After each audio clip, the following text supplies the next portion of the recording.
Hello YouTube, something very different for today. You will think, oh look, he's just got some cheater bars for Allen wrenches. Ah, that is correct, but they are very different cheater bars. Now, most people have the typical Allen wrench like we have here, and then some even have the nice T-handles on top.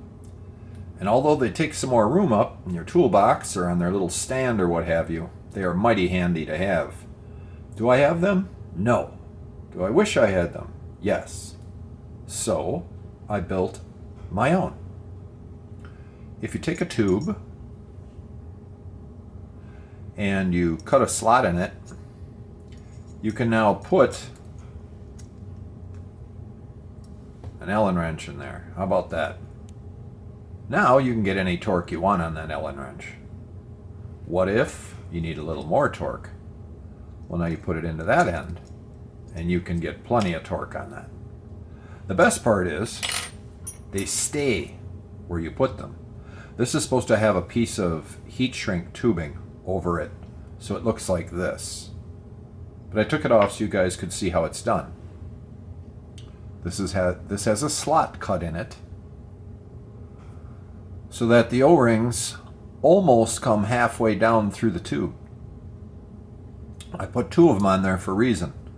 The very first one will stack with the second, giving more load on it once you put your tubing on and heat shrink it.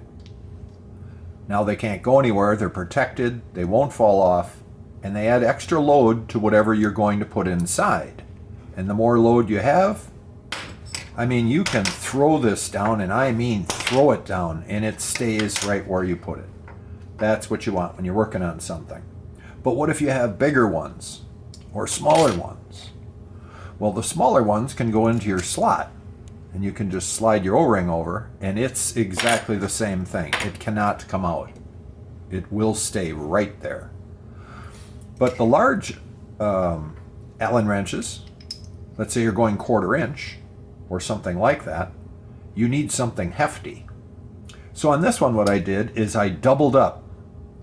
I put a cut from the top and a cut from the bottom that are staggered slightly.